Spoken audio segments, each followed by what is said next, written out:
একান্ত ভগত হবে নিৰ্গুণ কৃষ্ণৰ গুণ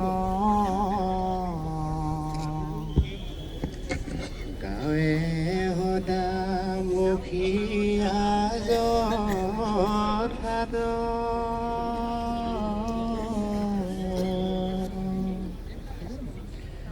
বৈকুণ্ঠ কুমৰী হৰি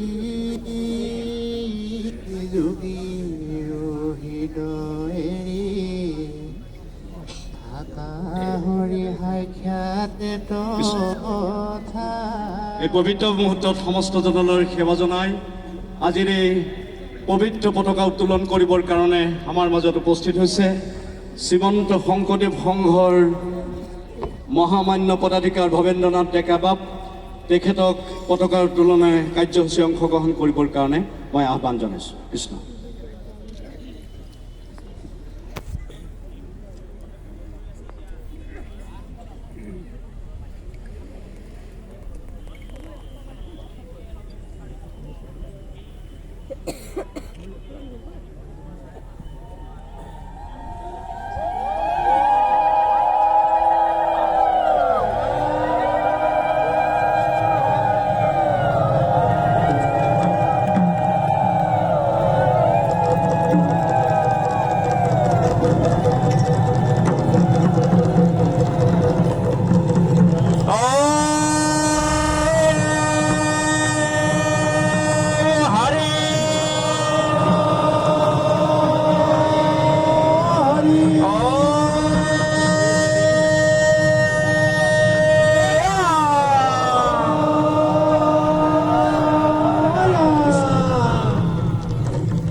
শ্ৰীমন্ত শংকৰ হৰি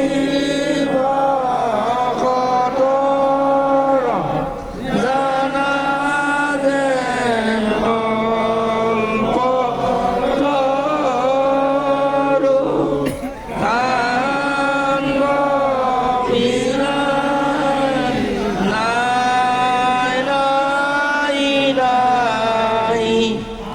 আমাৰ পৰম গুৰু কাণ্ড বিলাই নাই নাই নাই আমাৰ পৰম গুৰু হৰি হৰি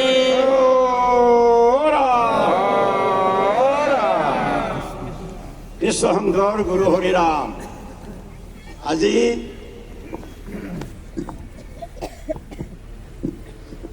শিৱেন চাপৰি পৰমানন্দ আটাক্ষেত্ৰত সমবেত হোৱা ভগৱন্তৰ চৈতন্য মূৰ্তি স্বৰূপ নৰৰূপী নাৰায়ণ বাপ বান্ধৱ আই মাতৃ সমস্ত যুৱক যুৱতীসকল কিশোৰ কিশোৰীসকল শিশুসকল সাংবাদিক বন্ধুসকল শ্ৰদ্ধাভাজন জনাইবাসী ধেমাজিবাসী সহৃদয় ৰাইজ, আমি আজি বৈকুণ্ঠপুৰীত আমাৰ উত্তৰ পূৰ্বাঞ্চল তথা ভাৰতবৰ্ষৰ বিভিন্ন প্ৰান্তৰ পৰা আহি আমি সকলোৱে ইয়াত সন্মিলিত হৈছোঁ। আমি সকলোৱে আজি এই দ্বিতীয় বৈকুণ্ঠপুৰী স্বৰূপ মহামিলনৰ পুণ্যক্ষেত্ৰ মানৱ তীৰ্থত আমাৰ ভকত বান্ধৱসকলে চৌদিশৰ পৰা ঢপলিয়াই আহি ইয়াত এই পুণ্যতীৰ্থত অৱগাহন কৰি তেখেতসকলৰ দ্বাৰা সমস্ত আবাল বৃদ্ধ বনিতা সমস্তে আমাৰ নিজৰ নিজৰ জীৱন ধন্য কৰিবলৈ আমি ঢপলিয়াই আহিছোঁ। আৰু ইয়াত সমবেত হোৱা লক্ষ লক্ষ মোৰ প্ৰাণৰ বান্ধৱ সমস্তৰ মোৰ সেৱাৰ্থলী ভগৱন্তৰ চৈতন্য মূৰ্তি স্বৰূপ বাপ বান্ধৱ আই মাতৃ সমস্তৰে পাদপদ্মত আমি আমাৰ মস্তক থৈ আপোনাসকলৰ পাদপদ্মত আমাৰ মস্তক থৈ ভক্তিপূৰ্ণ প্ৰণিবাদ নিবেদন কৰিছোঁ, সশ্ৰদ্ধ সেৱা নিবেদন কৰিছোঁ।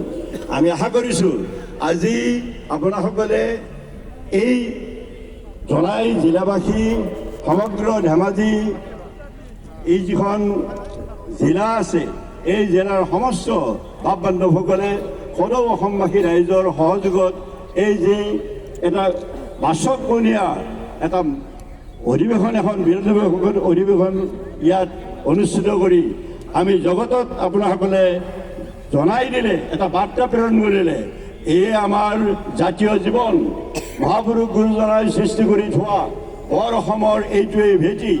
আৰু এই বৰ অসমত আমি যে সকলো জাতি জনগোষ্ঠী মিলি এক মহান অসমীয়া মহাজাতিক আমি পৰিণত হ'ব পাৰোঁ তাৰ এটা শুভবাৰ্তা গোটেই পৃথিৱীলৈ আজি বিয়পি গৈছে। আৰু সেই তাৰ গুৰি ধৰিছে আমাৰ জনাই জিলাবাসী ৰাইজে, ধেমাজি জিলাবাসী ৰাইজে। আপোনাসকলক জীৱন ধন্য হৈ গৈছে। আপোনাসকলে এই ভকত সমস্তক যি সেৱাৰ সুযোগ পালে আমাৰ নিজৰ নিজৰ জীৱন আমাৰ সকলোৰে ধন্য হ'ব বুলি আপোনাসকলেও গণ্য কৰিব। আৰু আমাৰ মস্তক আপোনালোকৰ পদতললৈ নামি গৈছে। আমি ভাবিছোঁ যে আজি তিনিটা দিনত চৌদিশৰ পৰা অহা ভকত বান্ধৱ আই মাতৃ আবাল বৃদ্ধ বনিতা যুৱক যুৱতীসকলৰ যিটো হৰিনামৰ ধ্বনি, এই হৰিনামৰ ধ্বনিত ধৌত বিধৌত হৈছে, ধ্বনিত প্ৰতিধ্বনিত হৈছে, সমস্ত আকাশ বতাহ এই ধ্বনিত বিধৌত হৈছে। আৰু গোটেই এই ইয়াত যিটো পাপ মংগলতা আছিল আৰু যিবিলাক দুৰ্ভাৱনা আছিল, দুষ্কৃতি আছিল, এইবিলাক সমাজৰ পৰা বিতাড়িত হৈছে আৰু চাৰিওফালে কেৱল পুণ্যৰ ক্ষেত্ৰত পৰিণত হৈছে। ইয়াত মহামিলনৰ পুণ্যক্ষেত্ৰ, ইয়াত কেৱল এটা বাৰ্তাই গৈছে এইটো মানৱ তীৰ্থ, এইটোৱে আমাৰ সমাজ, এইটোৱে আমাৰ মহত্ব, এইটোৱে আমাৰ গৰিমা, অসমীয়া মহাজাতিৰ এইটো আমাৰ ঐতিহ্য। আজি মহাপুৰুষ শ্ৰীমন্ত শংকৰদেৱে আমাক যি অসমৰ বৰভেটি ইয়াত নিৰ্মাণ কৰি গৈছে, আজি আপোনালোকে এই বৰভেটিত থিয় হৈ মহাপুৰুষ গুৰুজনাৰ এই যিটো সাংস্কৃতিক বাৰ্তা, যিটো সমন্বয়ৰ বাৰ্তা, যিটো প্ৰেম প্ৰীতি সমন্বয়ৰ বাৰ্তা, মানৱতাৰ বাৰ্তা, একশৰণ হৰিনাম ধৰ্মৰ যোগেৰে আপোনালোকে এই জীৱন ধন্য কৰাৰ বাৰ্তা আৰু গোটেই যুগজয়ী সনাতন ধৰ্ম সনাতন সত্য মানি লৈ আমি যি যাত্ৰা আৰম্ভ কৰিছোঁ, আজি সেই যাত্ৰাত আপোনালোকে এটা শুভবাৰ্তা গোটেই জগতত বিয়পাই দিব পাৰিছে। আৰু আপোনালোকৰ গৰিমা, আমাৰ মহাজাতিৰ গৰিমা, আমাৰ মহাপুৰুষ শ্ৰীমন্ত শংকৰদেৱৰ আদৰ্শৰ সাংস্কৃতিক আৰু সামাজিক আৰু ধৰ্মীয় আধ্যাত্মিক আদৰ্শৰ ভিত্তিত আমি থিয় হৈ সমস্ত মানৱ জাতিক আমি উচ্চগিৰে ক'ব পাৰিছোঁ যে আমি এটা অসমীয়া মহাজাতি, এটা অত্যন্ত চহকী সংস্কৃতিবান সুসভ্য আৰু সকলোৱে আধ্যাত্মিকভাৱে বিধৌত হৈ থকা এটা মহাজাতি। আৰু আমি এই মহামিলনৰ যিটো ক্ষেত্ৰ আমি ইয়াত নিৰ্মাণ কৰিছোঁ, এইটো গোটেই ভাৰতবৰ্ষ তথা পৃথিৱীলৈ বিয়পি যাব। আজি আমি এই বাৰ্তা যে দিব পাৰিছোঁ, এই বাৰ্তা দিব পৰাৰ গুৰিতে আছিল মহাপুৰুষ শ্ৰীমন্ত শংকৰদেৱৰ এক অব্যক্ষয় প্ৰতিভাৰ স্ফুৰণ হৈছে আমাৰ মাজত। আজি মহাপুৰুষ শ্ৰীমন্ত শংকৰদেৱে আমাৰ এই উত্তৰ পূৰ্বাঞ্চলত আজিৰ পৰা প্ৰায় 450 বছৰ পূৰ্বে তাতকৈ অধিক কৰি আজি আমি 574 সংখ্যক গুৰু আৱিৰ্ভাৱ মহোৎসৱ আমি পালন কৰিছোঁ। ইমান বছৰ পূৰ্বে আমাৰ মহাপুৰুষ শ্ৰীমন্ত শংকৰদেৱ গুৰুজনাই এই অসম ভূমিত জন্মগ্ৰহণ কৰি আৱিৰ্ভাৱ হৈ গোটেই বিশ্ববাসীলৈ এটা বাৰ্তা দিছিলে যে মই ইয়াত জন্মগ্ৰহণ কৰিছোঁ এখন সমাজক উদ্ধাৰ কৰিবলৈ, মানৱ জাতিক উদ্ধাৰ কৰিবৰ কাৰণে। আৰু যিটো আন্দোলন, যিটো প্ৰগতিবাদী চিন্তাধাৰা আৰু গোটেই মানৱ জাতিক কল্যাণৰ কাৰণে যিটো বাৰ্তা প্ৰেৰণ কৰিছিলে, এই বাৰ্তা কিন্তু আমাৰ অসম ভূমিতে থিয় হৈ নৰলোক হৰি ভূতি বুলি কৈ তেওঁ গোটেই মানৱ জাতিক উদ্দেশ্য কৰি কৈছিলে যে আমি সকলোৱে ইয়াক ঈশ্বৰৰ সংগ্ৰাম, অনন্তকোটি ব্ৰহ্মাণ্ডৰ হৰি অধিকাৰী বুলি কৈছে যে জগতৰ অনন্তকোটি ব্ৰহ্মাণ্ডৰ স্ৰষ্টা নিয়ন্তা এইবিলাক তাত আৰু বেছি কোনো থাকিব নোৱাৰে। গতিকে আজি এই বাৰ্তা আমি পৰমানন্দ আত্মা সমন্বয় ক্ষেত্ৰ চেৰেন আৰু শশাংকধাৰ হামজাৰী নগৰ চিমেণ্ট চাপৰি একাপাম জনাইৰ পৰা আমি এই বাৰ্তা মহাপুৰুষ গুৰুজনাৰ এই বাৰ্তা আমি বিলাই আহিছোঁ শ্ৰীমন্ত শংকৰদেৱ সংঘৰ এই মঞ্চৰ পৰা। বান্ধৱ আইনতী সমস্ত আমি এইটামান কথা সদায় মনত ৰাখিব লাগিব। আমি মনুষ্য জীৱন লাভ কৰিছোঁ, সমস্তৰে আদি নৰতৰু উদ্যম কৰিও নাপাই পৰো, কিন্তু ভাগ্যৰে নৌকা সুদৃঢ় নৌকা আদি এই নৌকা পায়ো যদি গুৰু ভৈলা আৰু কৰ্ণধাৰ কৃষ্ণ ভৈলা তথাপি সংসাৰ কিন্তু লোকক প্ৰকৃতি বুলি মহাপুৰুষ মাধৱদেৱে কৈ গৈছে। আমি যিমানেই যি ভাল কাম নকৰোঁ কিয়, জগতৰ ভিতৰত শ্ৰেষ্ঠ মানৱ জীৱ হ'ল আমাৰ মানৱ জাতি। ভগৱন্তই এই ধৰণেই সৃষ্টি কৰে। ভগৱন্তৰ নিজৰ প্ৰতিবিম্ব স্বৰূপে আপোনাক, কৃষ্ণৰ প্ৰতিবিম্ব স্বৰূপে আপোনাসকলক সৃষ্টি কৰিছে। ভগৱন্ত আত্মাৰূপে সকলোৰে জীৱাত্মাৰূপে আমাৰ প্ৰত্যেকৰ অন্তৰত আছে। কেৱল মানুহৰ অন্তৰতেই নহয়, সকলো জীৱৰ অন্তৰতে থাকিলেও আত্মাৰূপে আমাৰ মানুহক এটা বিশেষ ধৰণৰ গুণ কিছুমান দিছে, কৃতিত্ব দিছে। আৰু মানুহৰ এই জীৱনটোতে আমি সমস্ত শুভ কাম আমি সম্পাদন কৰিব পাৰোঁ, সৃষ্টিশীল কৰ্মত আমি নিয়োজিত কৰিব পাৰোঁ আৰু সকলোকে আমি এটা উন্নতৰ পৰা উন্নতৰ স্তৰত অতি উত্তম স্তৰত আমি আগবঢ়াই লৈ যাব পাৰোঁ। বাপসকল, আমি এই যে মানুহৰ জীৱনৰ যিটো উত্তৰণৰ পথ, সমাজ জীৱনৰ, ব্যক্তি জীৱনৰ, সামাজিক জীৱনৰ, ৰাষ্ট্ৰীয় জীৱনৰ বা জাতীয় জীৱনৰ যিটো উত্তৰণৰ পথ, এইটোকে আমি ধৰ্মবস্তু কৰি মানিব লাগিব। ধৰ্ম দুটা দিশ আমাক দিব। আমাৰ গুৰুজনে যে একেশ্বৰবাদ ধৰ্ম প্ৰতিষ্ঠা কৰিছিলে, এই গুৰুজনাৰ এইটো উদ্ভাৱনী শক্তি। গুৰুজনাই সমস্ত শাস্ত্ৰ অধ্যয়ন কৰিছে। আমাৰ বেদান্ত পুৰাণ উপপুৰাণ সমস্ত শাস্ত্ৰ অধ্যয়ন কৰি আমাৰ তাৰ সাৰোদ্ধাৰ কৰিছে। সংঘৰ্ষে উদ্যমত ঈশ্বৰ তত্ত্ব প্ৰচাৰীয় শাস্ত্ৰ সাৰ জানি বুলি কৈছে। কেৱল শংকৰদেৱে শাস্ত্ৰৰ সাৰ জানি পেলাই শাস্ত্ৰ পঢ়িলেই নহ'ব, তাৰ সাৰোদ্ধাৰ কৰিব।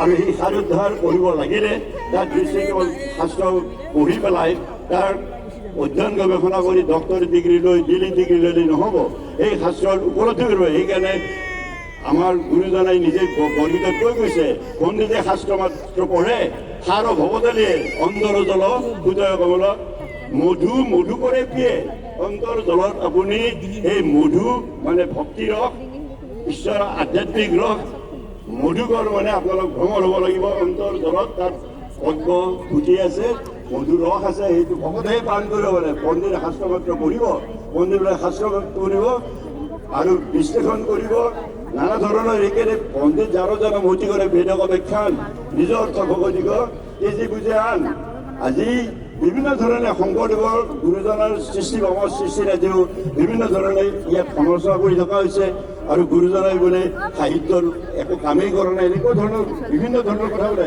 এইবিলাক যিবিলাকে কয় তেওঁলোকে সাহিত্যৰ মৌলিকতা কি জানে নে নাজানে আমাৰ প্ৰশ্ন সুধকচীন আছে মহাপুৰুষ শ্ৰীমন্ত শংকৰদেৱ এজন বিৰল প্ৰতিভাৰ অধিকাৰী আৰু তেওঁ এজন বিশ্বশ্ৰেষ্ঠ ধৰ্মগুৰু বিশ্বশ্ৰেষ্ঠ মানৱ মইতো ভাবোঁ আমি দৃঢ়তাৰে ক'ব পাৰোঁ যে আমি সকলো জগতত এতিয়ালৈ যোৱা 2000 বছৰ বা 2500 বছৰৰ ভিতৰত বা 3000 বছৰৰ ভিতৰত যিমানবিলাক ধৰ্মগুৰু যিমানবিলাক মহাপুৰুষ ইয়াত জন্মিছে পৃথিৱীৰ ভিতৰত সমস্ত পৃথিৱীৰ যুগে মানে যিমানবিলাক ধৰ্মগুৰুৱে এতিয়া জন্মগ্ৰহণ কৰিছে এই তিনিটা সহস্ৰাব্দৰ ভিতৰত আপুনি যদি তুলনামূলক অধ্যয়ন কৰে কম্পাৰেটিভ ষ্টাডি কৰে তেতিয়া দেখিব যে বিৰল প্ৰতিভাৰ অধিকাৰী মহাপুৰুষ শ্ৰীমন্ত শংকৰদেৱৰ নিচিনা পৃথিৱীত এনে এজন দ্বিতীয় ধৰ্মগুৰু এতিয়ালৈ জন্ম নাই আৰু 1000 বছৰ জন্মিব বুলি আমি আশা কৰিব নোৱাৰোঁ আপোনালোকে চাব যে মহাপুৰুষ শ্ৰীমন্ত শংকৰদেৱ একেদৰে কিমানবিলাক গুণৰ অধিকাৰী আছিল তেওঁ নিজে এগৰাকী মহাকবি আছিল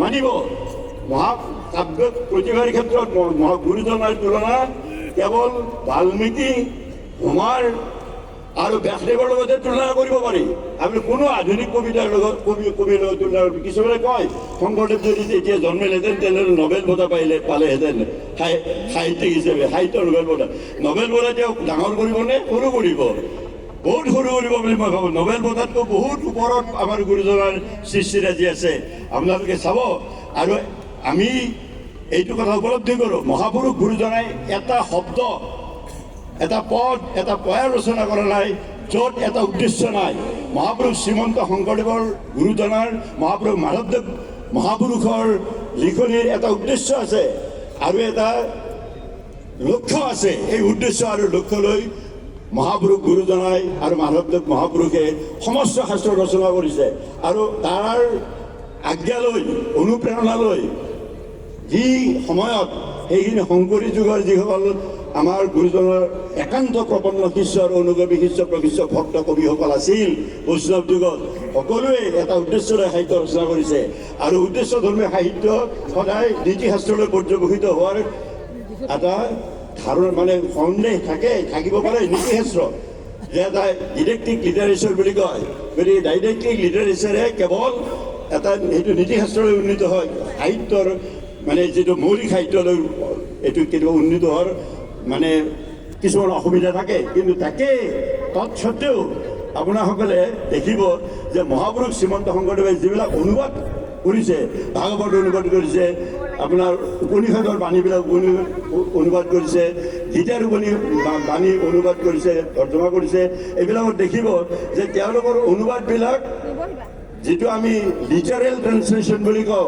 আক্ষৰিক অনুবাদ নহয় ভাৱানুবাদ লিটাৰেৰী ট্ৰান্সলেশ্যন আৰু লিটাৰেৰী ট্ৰান্সলেশ্যন কৰি আৰু যি ধৰণে তাৰ ব্যঞ্জনা ৰাখিছে যেনে মৌলিক সৃষ্টি হৈ গৈছে এই কথাবিলাক আপোনালোকে গুৰুজনাৰ সৃষ্টিৰ পাতে পাতে পাব আৰু তাৰপিছত চাব যে কীৰ্তন ঘোষা শাস্ত্ৰখন মহাপুৰুষ গুৰুজনে যিকেইটা আমাৰ মানে পঞ্চম বেদ বুলি কওঁ আমাৰ কাৰণে কীৰ্তন ঘোষাৰ সমস্ত তত্ত্বই আছে তাত ব্ৰহ্মতত্ত্ব আছে তাত ঈশ্বৰ তত্ত্ব আছে অৱতাৰবাদ আছে তাত ভক্তি ৰস আছে ভক্তি তত্ত্ব আছে তাত সমস্তখিনি শৰণ তত্ত্ব আছে তাত আৰু মহাপুৰুষ মাধৱদেৱে যেতিয়া নামঘোষা সংযোগ কৰি কীৰ্তন ঘোষাৰ নামঘোষা একেলগে কৰিছে তাত আমি সেইখিনি জানিলে বা জগতৰ সমস্ত বেদান্তৰ সমস্ত দৰ্শন সমস্ত ধৰ্মৰ কথা সমস্তখিনি আপোনালোকে পাব ইমান সহজভাৱে আমাক গুৰুজনাই থলুৱা ভাষাত আমাৰ নিজৰ মাতৃভাষাত এই সাহিত্যবিলাক সৃষ্টি কৰিছে গতিকে গুৰুজনা একেদৰে মহাকবি আছিল বিদগ্ধ পণ্ডিত আছিল সংস্কৃতজ্ঞ বিদগ্ধ পণ্ডিত আছিল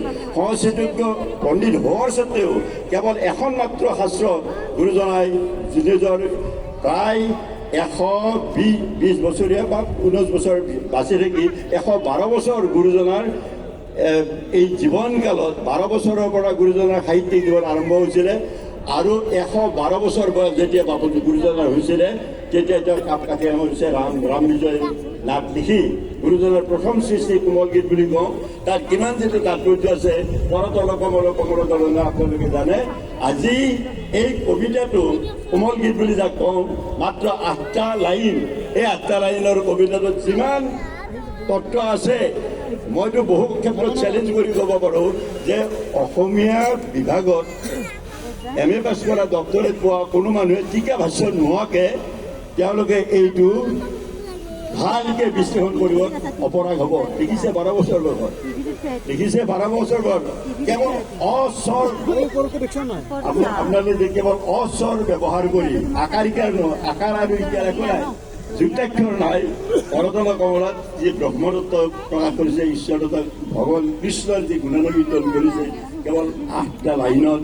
গতিকে তাতে বাকীবিলাকতো এইটো নোৱাৰিব। গতিকে তাত গভীৰ এইটো এটা তেখেত তৰিং বেল বেল বেল টং টংকৈ যে স্কুলবিলাকত বেল কোবাই এটা আগজাননী দিছে কি কৰিব আহিছে মহাপুৰুষৰ কাৰণে। গতিকে সমস্ত সাৰৰ বেদান্ত সাৰ আমি ভগৱান কৃষ্ণৰ যিটো চৰিত্ৰ দিছে বাপুকৰ, এইটো মহাপুৰুষ শ্ৰীমন্ত শংকৰদেৱ গুৰুজনাই সমস্ত বেদান্তৰ সাৰ বেদবিলাক অবিমিশ্ৰিত ধৰ্মশাস্ত্ৰ নহয়। আমি নিজে বেদ পঢ়িছোঁ আৰু নিজে বেদ দেখিছোঁ। মই নিজে বেদ কাৰেকশ্যন কৰি আনিছোঁ। 54 ভলিউমত 4খন বেদ ভলিউম হিচাপে ভাৰতীয় বিদ্যাভৱনে প্ৰকাশ কৰিছে। আমি যিখন কলেজত উদ্ভাৱন কৰিছিলোঁ, কাম কৰিছিলোঁ, তাত যেতিয়া সময়ত মই লাইব্ৰেৰী থাকোঁতে এইবিলাক কিতাপবিলাক আনি নিজে চাইছোঁ। বেদ কিতাপতো দেখা নাই। গতিকে আপোনালোকে চাব বেদৰ ঋক যজুৰ সাম আৰু অৰ্থৰ বাবে এই বেদৰ বিভাগবিলাক আছে, মণ্ডল বুলি কয়। এইবিলাকত অবিমিশ্ৰিত ধৰ্মশাস্ত্ৰ নহয়, তাত বিভিন্ন ধৰণৰ কথা আছে। কিন্তু তাৰ আকৌ অন্তঃসলীলা ফল্গু ধাৰাৰ নিচিনাকৈ তাৰ ভিতৰে একেশ্বৰবাদ তত্ত্ব সদায় বহতি সুধি নিচিনাকৈ বৈ আছে। আৰু গোটেইবিলাক বেদৰ দৰ্শন গৈ পেলাই বেদান্ত দৰ্শনত সমাপ্ত হৈছে। বেদৰ অন্তত যিটো দৰ্শন হৈছে নেকি বেদান্ত দৰ্শনে কি কয় যেনে ব্ৰহ্মচৰ্য জগত মিথ্যা, জীৱ ব্ৰহ্মই বনা পৰম। আৰু গুৰুজনায়ো ব্ৰহ্মচৰ্য জগত মিথ্যা মানে জগত অসাৰ, মিছা মানে মিছা নহয়, মিছা মানে আমি যিটো অৰ্থত মিছা বুজিটো নহয়। ব্ৰহ্মচৰ্য মানে সত্য মানে শাশ্বত সত্য, ব্ৰহ্মই সত্য, বাকীবিলাক অসত্য মানে অশাশ্বত, এইটোৱে কৈছে। গতিকে বাপুকল আমি সেই তত্ত্ব আনি আৰু এক অনন্ত কৰি ব্ৰহ্মাণ্ডৰ হৰি অধিকাৰী বুলি কোৱা মানে এটা গ্ৰীক ফিলচফিত এটা উক্তি আছে, এক্স নহিলো নিহিল বেদ nothing comes out of nothing. মানে কিবা এটা হ'ব লাগিলে তাৰ তুমি কাৰ্য কাৰণ সমস্ত চৰাচৰ সুবৰ্ণ কুণ্ডতে যেন নাইকিয়া অন্তৰ। কিবা এটা কাৰ্য আমি মানুহবিলাক কাৰ্য, ভগৱন্তৰ আমি কাৰ্য, এইটো কাৰ্য আমাৰ এটা কাৰণ আছে। কাৰণ কি? এই আদি কাৰণটো বিচাৰিবলৈ যাব আমাৰ ভিতৰত আমাৰ পিতা মাতাৰ ইচ্ছামতে আমি জন্মগ্ৰহণ কৰিব পৰা নাই। আমাৰ পৰম পিতা পৰম ঈশ্বৰ ভগৱন্ত তেওঁৱেই পিতা তেওঁৱেই মাতা, তেওঁৰ ইচ্ছাৰে আমি এই জন্ম পাইছোঁ। গতিকে এই ধৰণৰ চিন্তাটো আপোনালোকে ৰাখিব। আমি এক ব্ৰহ্ম এইকম সৎ বিপ্ৰাহ বহুদা পৰ্যন্ত বুলি আপোনালোকে সদায় আলোচনা কৰি আছে। এক সত্য, তুমি সত্য ব্ৰহ্ম, তোমাতো প্ৰকাশে জগত এইটো অসন্ত, জগততো সদা তুমিও প্ৰকাশা অন্তৰ্যামী ভগৱন্ত, ঈশ স্বৰূপে হৰি সবঘতে বৈধ জয় ব্যাপী। এইবুলি কৈছে যত জীৱ জংগম কীট পতংগম অগ নগ জগত তেৰিকায়া। যে ভগৱন্তৰ যদি আমাৰ এটা স্ফুলিংগ জীৱাত্মাৰূপে আমাৰ এই দেহত নাথাকে, পৰমাত্মাৰ এটা স্ফুলিংগ যদি আপোনালোকৰ বৃদ্ধি নহ'ব, আপোনালোকে কথা ক'ব নোৱাৰিব, চেতনা নাপাব, চৈতন্যযুক্ত মানুহ হ'ব লাগিলে এই জীৱাত্মা ৰূপে পৰমাত্মাৰ অংশ আপোনালোকৰ নাযায়। আমাৰ মানুহৰ মাজতো আছে, সকলো জীৱৰ মাজতে আছে, কিন্তু মানুহৰ আত্মাৰ পাৰ্থক্য আছে, জীৱাত্মাৰ পাৰ্থক্য আছে। বাকীবিলাক আত্মাতকৈ আমাৰ মানে মানুহৰ আত্মাৰ পাৰ্থক্য এইখিনিতে যে মানুহ সৃষ্টি কৰোঁতে ভগৱন্তই নিজৰ প্ৰতিবিম্ব স্বৰূপে সৃষ্টি কৰি দিছে। গতিকে বাপুকল আমি এই যিগৰাকী প্ৰভুৰ কৃপাত আমি এই জনমটো পাইছোঁ, এইখন পৃথিৱীকো পাইছোঁ, সমস্ত ঐশ্বৰ্য আমাক দি দিছে। আমাক এই এনেকুৱা প্ৰকৃতিৰ ৰম্যভূমি আপোনালোকে চাওক যে এইখন চিমেণ্ট চাবৰি, চাৰিওফালে তিনিফালে পাহাৰ, এফালে নদ নদীৰে পৰিপূৰ্ণ, কিমান পবিত্ৰ স্থান। এই চিমেণ্ট চাপৰি এটা প্ৰাকৃতিক লীলাভূমি, প্ৰকৃতিৰ ৰম্যভূমি, শ্যামলিমা এটা আভা চাৰিওফালে পৰিৱেশ পৰিস্থিতি, এনেকুৱা সুন্দৰ এটা পৰিৱেশৰ মাজত ইয়াৰ যিখিনি বিভিন্ন জাতি জনগোষ্ঠীৰ লোক ইয়াত বসবাস কৰি আছে, তেখেতসকলৰ হৃদয়বিলাকো এনেকুৱা পাহাৰৰ এই প্ৰকৃতিৰ নিচিনা পবিত্ৰ, আৰু তেওঁলোকৰ হৃদয়বিলাক আৰ্থিকভাৱে তেখেতসকল টনকিয়াল নহ'ব পাৰে, কিন্তু তেখেতৰ মানসিকভাৱে আৰু আত্মিকভাৱে তেখেতৰ মনবিলাক বহুত আহাল বহল আৰু বহুত উদাৰ। সেইকাৰণে মোৰ বিশ্বাস আছিল যে ইয়াত যিখন অধিৱেশন আপোনালোকে কৰিব, এই অধিৱেশন এখন অনন্য অধিৱেশন। আজি ইয়াত যিটো কাৰুকাৰ্য শিল্প কলা আমি দেখিলোঁ, বাঁহেৰে নিৰ্মিত এখন আপোনালোকে চালে চকুৰকে যিটো মঞ্চ, যিটো ৰভাঘৰ নিৰ্মাণ কৰিছে, যিটো গোটেইবিলাক চাব, এইটো কি এটা অনন্য আমাৰ শিল্প কাৰ্য, এই সৃষ্টিশীল কাৰ্য এই আমাৰ এইসকল আছে, এইসকল আমাৰ জোনাইবাসী ৰাইজৰ আৰু আমাৰ গোটেই ধেমাজাবাসী ৰাইজৰ এইটো এটা কৃতিত্ব আপোনালোকে দেখুৱাই দিছে জগতৰ বুকত। আমি মানে শিল্পীভাৱে, সাংস্কৃতিকভাৱে কিমান সচেতন আৰু কিমান আমি আগ্ৰহ আগবঢ়া, গতিকে এইটো আপোনালোকে প্ৰমাণ কৰিছে। আৰু মোৰ বিশ্বাস আছে আজি আপোনালোকে তাত প্ৰতিকূল পৰিৱেশ হৈছে। মই ফ'ৰকাষ্ট কৰিছিলোঁ আমাৰ প্ৰধানমন্ত্ৰী বাবৰ লগত যে আপোনালোকে নিশ্চিন্ত থাকক, 3 দিনত কোনো বৰষুণ নহ'ব, 3 দিনত আমাৰ ভকতসকলক আপোনাৰ ভকতৰ পিছে পিছে ভগৱন্ত ফুৰে নহয়, ভকতক কোনো কষ্ট নিদিয়ে বাৰু। আমাৰ বিশ্বাস আৰু আস্থাৰ পৰা কৈছোঁ যে এই 3 দিন আগেই হ'ব পাৰে, পিছত হ'ব বৰষুণ। এই 3 দিন আজি অলপ পুষ্পবৃষ্টি কৰি দিছে, পবিত্ৰ কৰি দিলে। আমিতো ঘৰৰ আগতে মুচি দিওঁ নহয়। আজি আমি ভগৱন্তই আজি প্ৰকৃতি ৰূপে আহি ইয়াতে কি কৰিছে, আমাৰ ইয়াত ফুল ছটিয়াই দিলে, পানী গোটেই চাই পেলাই অকণমান পবিত্ৰ কৰি দিয়ে। আৰু এতিয়া দেখিছে সূৰ্যটো দেখিছে না, গতিকে ঈশ্বৰকে বিশ্বাস নোৱাৰোঁ, পৰম আস্থা বিশ্বাসেৰে আমি এটা খোজো দিব নোৱাৰোঁ। বা আমি মোৰ বিশ্বাস আৰু আস্থা যে মই এটা যে খোজ আগবঢ়াই দিম, মোৰ ভগৱন্ত যদি মোৰ তাত সাৰথিয়ে নাথাকে, মই কেতিয়াও সেই কাম কৰিব নোৱাৰোঁ। গতিকে ভগৱন্তক সাৰথি ৰূপে আগবাঢ়ি বিশ্বাস আৰু আস্থা ৰাখি আবাল বৃদ্ধ মহিলা আপোনালোকে আগবাঢ়ি যাওক, সুন্দৰ জীৱন হ'ব। আমাৰ মনুষ্য জীৱনৰ কৰ্তব্য কি? আমাৰ মনুষ্য জীৱনৰ কৰ্তব্য হ'ল জন্মেন জায়তে শূদ্ৰ। আমি গোটেই জন্তু হৈ পেলাই বা ক্ষুদ্ৰ হৈ এখন সৰুটো সৰু হৈ আমি জন্মগ্ৰহণ কৰিছোঁ, আৰু আমি তাৰ পৰা কি হ'ব লাগিব, সংস্কাৰত নিজক আমাৰ দ্বিতীয় জন্ম ল'ব লাগিব, সংস্কাৰ কৰিব লাগিব, আমি আগবাঢ়ি যাব লাগিব। গতিকে আমি ধৰ্মীয় জীৱন আচৰণ কৰিছোঁ, সামাজিক জীৱন আচৰণ কৰিছোঁ। গুৰুজনৰ আমাক এই প্ৰেৰণা দিছে, এই শিক্ষা দিছে, এই আদৰ্শ দিছে যে আপুনি জান্তৱ জীৱনৰ পাশৱিক মানে ইতৰ প্ৰাণীৰ ইতৰত্বৰ পৰা আপুনি মানৱত্বলৈ নিজকে উত্তৰণ কৰক, আৰু মানৱত্বৰ পৰা আপুনি দেৱত্বলৈ গতি কৰক, আৰু দেৱত্বৰ পৰা যেতিয়া আপুনি গোটেই গুণাতীত হৈ যাব, সাত্বিকতাৰ ওপৰত যেতিয়া গুচি যাব, গুণৰ অধিক হৈ মানে গুণ নলগা হৈ যাব, তেতিয়া আমি ব্ৰহ্মত্ব প্ৰাপ্তি হ'ব, ভগৱন্ত পাই যাব। গতিকে আমাৰ এই ধৰ্মীয় যিটো জীৱন, এই ধৰ্মীয় জীৱনত আজিকালি মহাপুৰুষ গুৰুজনাৰ যিটো ধৰ্ম, আজি বিজ্ঞান আৰু প্ৰযুক্তিবিদ্যাৰ যিবিলাক আমাৰ গোটেই সমগ্ৰ বিশ্বই আজি অকল্পনীয় বিকাশ লৈ বিকশিত হৈছে, বিকাশ আমি লাভ কৰিছোঁ। বিজ্ঞান আৰু প্ৰযুক্তিবিদ্যাই আমাৰ জীৱনবিলাক যথেষ্টখিনি বহুত সা সুবিধা আমাক দিছে, অকল্পনীয় আমাৰ জীৱন গতিশীল কৰি তুলিছে, আমাৰ জীৱনলৈ আমাৰ লংজিভিটি, আমাৰ জীৱন কাল বঢ়াইছে। গতিকে মেডিকেল চাইন্সে কওক, বিভিন্ন চাইণ্টিফিক কথাবিলাকে আমাক বিজ্ঞান আৰু প্ৰযুক্তিবিদ্যাই নিশ্চয়কৈ আমাক সহায় কৰিছে। আমি এইবিলাক আমি মানি ল'ব লাগিব। কিন্তু এই বিজ্ঞান প্ৰযুক্তিবিদ্যা বৈজ্ঞানিকসকলে আজি বহুত আগবাঢ়ি হৈ ভাবিলে যে আমি এইটো সুযোগ কৰিব পাৰোঁ, আমিয়ে ভগৱান হৈ গ'ল। এনেকুৱাকৈ ঈশ্বৰ নহ'লে বিজ্ঞানৰ যুগত ঈশ্বৰ কি, এই কাৰণে এইবুলি ভবাৰ কাৰণে আজিৰ পৰা 2 বছৰ আগতে বা 3 বছৰ আগতে COVID-19 যে আহিল, COVID-19 আমাৰ গোটেই বিশ্বৰ মানুহক নুচুৱাই দিলে। এটা ভাইৰাছ 4 ঘণ্টা সময় 35 আৰু 40 ডিগ্ৰী চেলচিয়াছ হিটত উত্তাপত থাকিব নোৱাৰে।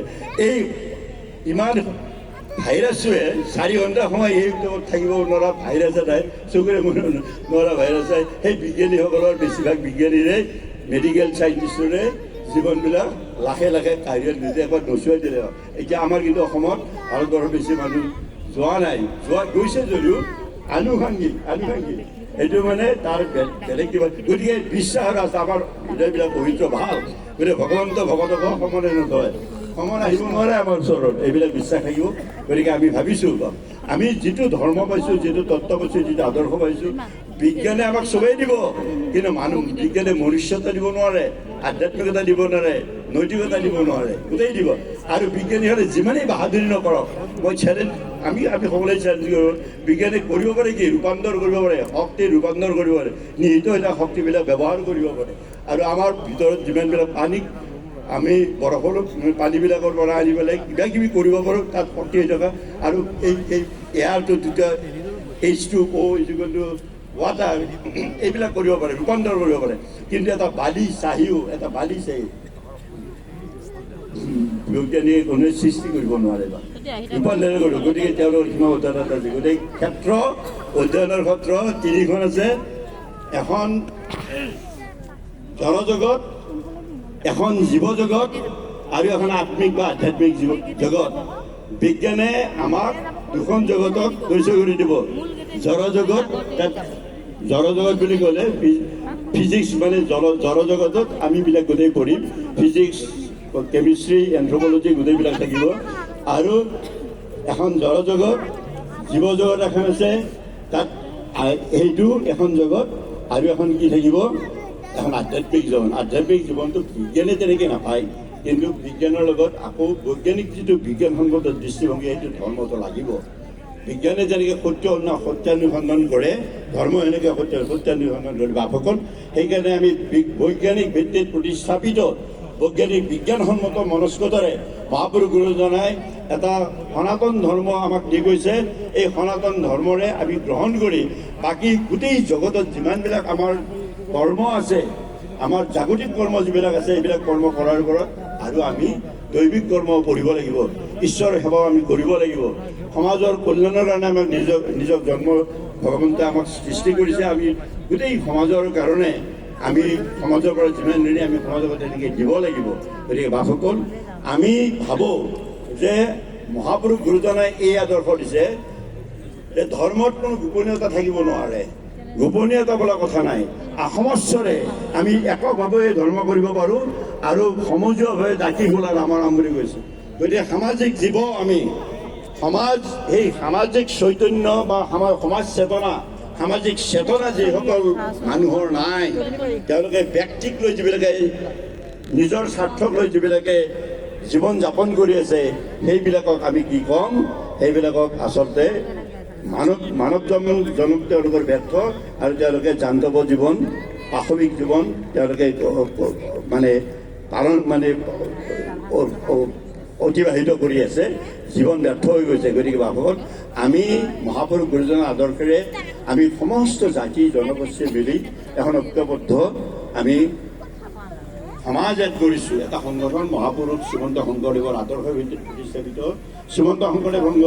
এই শ্ৰীমন্ত শংকৰদেৱ সংঘই আজিৰে পৰা বহুতবিলাক প্ৰত্যাহ্বানৰ সন্মুখীন হৈছে, আজিও হৈ থাকিব। কাৰণ সত্য অসত্যৰ যুঁজ, ন্যায় উন্নয়নৰ যুঁজ, পোহৰ আৰু এন্ধাৰৰ সংগ্ৰাম, পুণ্য আৰু এনেকৈ দৈত্য আৰু দানৱৰ সংগ্ৰাম, এইবিলাক শাশ্বত সত্য। গতিকে এই সংগ্ৰাম চলিয়ে থাকিব, সত্য অসত্য ধৰ্ম যুঁজ চলিয়ে থাকিব, সত্য অসত্যৰ যুঁজ চলিয়ে থাকিব। আৰু এইবিলাকৰো প্ৰয়োজন আছে। এই প্ৰয়োজন নহ'লে ইয়াত যদি এন্ধাৰে নাথাকে, পোহৰনো ক'ত পাব? গতিকে যদি অধৰ্ম নাথাকে, ধৰ্মনো কি কৰিব? ধৰ্ম কিছুমানে কৰিবই, মানুহক তেনেকৈ ভগৱানেই সৃষ্টি কৰি দিছে। কিন্তু আমাৰ কৰ্তব্য হ'ল যে আমি পাশৱিক জীৱন ত্যাগ কৰি আমি সামাজিক জীৱন ঐক্যবদ্ধ হৈ থাকিব লাগিব। শ্ৰীমন্ত শংকৰদেৱৰ এইসকল গোটেই আমি সেই আঁচনিবিলাক পাইছোঁ, আপোনালোকে আমাক সহযোগিতা কৰিব। আমি শ্ৰীমন্ত শংকৰদেৱ সংঘই যদিও আমাৰ ধৰ্ম দেৱীচাৰ হয়, সকলো ধৰ্মতে হৈ থাকে, এটা ধৰ্ম সংস্কাৰৰ গুৰুজনৰ বাণীবিলাকত যিবিলাক গুৰুজনৰ আদৰ্শত যিবিলাক ধৰ্ম বিৰোধী, আদৰ্শ বিৰোধী যিবিলাক কথা সোমাই গৈছে, এতিয়াও সোমাই আছে বাৰু, সেইবিলাক আমি নিকা কৰি গুৰুজনাৰ এই মহান আদৰ্শবিলাক, তত্ত্ব, শুদ্ধ সত্য সনাতন ধৰ্মৰ বাণীবিলাক, আদৰ্শৰ বাণীবিলাক আমি জগতত বিয়পাই দিবৰ কাৰণে, আমি নিজে অনুশীলন কৰিবৰ কাৰণে, আমি সেইবিলাক পালন কৰিবৰ কাৰণে শ্ৰীমন্ত শংকৰদেৱ সংঘৰ নিচিনা এটা অনুষ্ঠান কেইজনমান পুৰুষা পুৰুষে এটা ৰোপণ কৰিছিল ৯২ বছৰ আগতে। আজি এইটো ফলে ফুলে জাতিষ্কাৰ হৈছে, ভক্তবৃক্ষত পৰিণত হৈছে তাৰ আমি অংশীদাৰ হৈ আছোঁ। গতিকে বাপসকল আমাৰ নিজৰ কৰ্তব্য আছে। এইটো এটা প্ৰগতিবাদী এটা বিপ্লৱ আন্দোলন। এই প্ৰগতিবাদী বিপ্লৱ আমি আগবঢ়াই লৈ যাব লাগিব, অনন্তকাললৈ আমি চলি থাকিব লাগিব। সমাজত যেতিয়ালৈ সকলোজন মানুহে গোটেই আমি সকলোকে কুটুম্বকম এই বেছিভাগে ল'ব নোৱাৰোঁ, যেতিয়ালৈকে আমি পৰস্পৰক আত্মাৰূপে দেখিব নোৱাৰোঁ, তেতিয়ালৈকে আমি এই সংগ্ৰাম চলি থাকিব লাগে। ভক্তিৰ সেইটোৱেই কথা। এই কথা কৈছিলে আমাৰ গুৰুজনাই নিজেই কৈছে, সমস্ত ভূতত দেখিবি নাৰায়ণ, হাত কৰে আন ধৰ্ম সবে বিৰম মন। এই কথা বুলিও কৈছে। আৰু যিটো সকলো বিশ্বকে যদি আমি ব্ৰহ্মময় দেখিব পাৰে, বিষ্ণুময় দেখিব পাৰে, তেতিয়া আপুনি জীৱনমুক্ত অৱস্থা আপোনাৰ হ'ব পাৰে। আৰু যেতিয়ালৈ এইটো নহ'ব, তেতিয়ালৈ আমি কায়বাক্য সেইটোকে কৰি থাকিব লাগিব। অচুল হ'ব কুটুম্বকম কেতিয়া হ'ব? প্ৰথমে উদাৰ চৰিত্ৰখন হ'ব লাগিব না। গতিকে আপুনি উদাৰ চৰিত্ৰ এইবিলাক শিক্ষা আমাক গুৰুজনাই দিছে, আৰু এইবিলাকত জ্যোতি পৰিছে। সেইকাৰণে আমি শ্ৰীমন্ত শংকৰদেৱ সংঘই যদিও কেৱল এটা ধৰ্মীয় সংস্কাৰৰ আন্দোলন হিচাপে কৰিছিলে, তাত আমি সাহিত্য, সংস্কৃতি, শিক্ষা, অৰ্থনীতি এইবিলাক গোটেই কৰিছোঁ। গুৰুজনে নামঘৰ প্ৰতিষ্ঠা কৰি তাৰ মাজত এটা মুক্ত বিশ্ববিদ্যালয় কৰি তাত সংস্কৃতিৰ চৰ্চা কৰিছে, শিক্ষা দিছে অনাশৰী লোকসকলক। আমি যে শ্ৰৱণ কীৰ্তনৰ মাধ্যমেৰে শাস্ত্ৰৰ কথাবিলাক জনাই তেওঁলোকে আমাৰ গোটেই অসমৰ মানুহবিলাকক এটা বিদ্যা শিক্ষা দিছিলে, কি যে তোমালোকে ঈশ্বৰ কি, মানৱ জীৱন কেনেকৈ আমি গঠন কৰিব লাগে, সমাজ জীৱন কেনেকৈ গঠন কৰিব লাগে, আমি সমস্ত গণতান্ত্ৰিক পদ্ধতিৰ পৰা আৰম্ভ কৰি কৃষ্টি সংস্কৃতি কি, এই সমস্ত নামঘৰে আৰম্ভ কৰি গুৰুজনাই সৃষ্টি কৰিছে। সংস্কৃতি আমি ৰাখিছোঁ, সাহিত্য ৰাখিছোঁ। এতিয়া শিক্ষাৰ ক্ষেত্ৰত আমি বুনিয়াদী শিক্ষা আমাৰ শৈশৱতে আই মাতৃসকলে দিব লাগিব ল'ৰা ছোৱালীবিলাকক।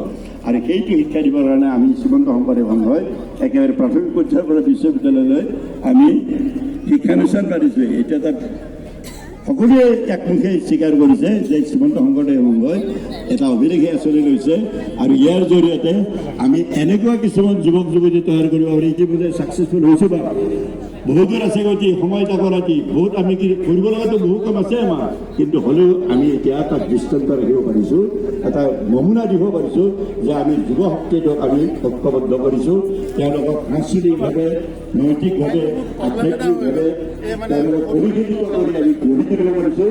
এটা সংগঠনৰ জৰিয়তে, আইনৰ জৰিয়তে এটা শিক্ষা, সংস্কৃতি, আচৰণ, চৰিত্ৰ নিৰ্মাণ, স্বভাৱ চৰিত্ৰ নিৰ্মাণ, চাল চলন, প্ৰথম সকলোতে তেওঁ সংস্কৃতি কৰি গঢ়ি তুলিব পাৰিছোঁ। সমস্ত মানৱীয়তাৰ পৰা তেওঁ আঁতৰি থাকিব পাৰিছোঁ।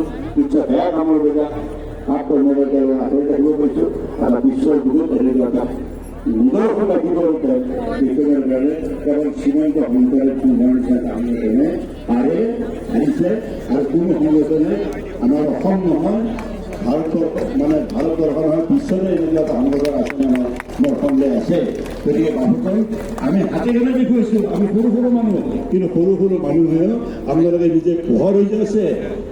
সৰু যিমানেই নহওক আপোনালোকৰ শক্তি আছে, আপোনালোকে প্ৰজ্বলিত হৈ এটা চাকি হৈ আছে, যি পোহৰে সমস্ত অমানিকা সমাজৰ পৰা আঁতৰাই দিব, জ্যোতিষ্মান কৰি তুলিব। গতিকে শ্ৰীমন্ত শংকৰদেৱৰ গতি অনিৰুদ্ধ হৈ চলি থাকিব। আপোনালোকে আমাক সহযোগ কৰিব। সকলোৰে আমি কৃপা ভিক্ষা কৰিছোঁ। গুৰুজনাই আমাক সকলোৱে কৃপাশীষ দিব। গুৰুজনাৰ আদৰ্শ আমি সকলোৱে আমি গ্ৰহণ কৰিম, আৰু ভগৱন্তই আমাক কৃপা কৰিব। এইখিনিকে কৈ আমি আপোনাসকলৰ ওচৰত শতকোটি প্ৰতিবাদ নিবেদন কৰি আমি আজি এই বাকী যিখিনি কাৰ্যসূচী আছে সেইখিনি আপোনালোকে সহযোগ কৰিব, কোনো চিন্তা কৰিব নালাগে। আমি এইখিনি বাক্যৰে আমি মোৰ বক্তব্যখিনি সামৰণি মাৰিব গৈছোঁ। অকণমান বতৰটো প্ৰতিকূল হৈছে, আমি চাই জয় দিম, আপোনাসকলে ধৰিব। জয় জগতগুৰু শ্ৰীমন্ত শংকৰদেৱ, জয় একশৰণ হৰিনাম ধৰ্ম, জয় শ্ৰীমন্ত শংকৰদেৱ সংঘ, জয় শ্ৰীমন্ত শংকৰদেৱ সংঘ, হৰি হৰি অপৰাধ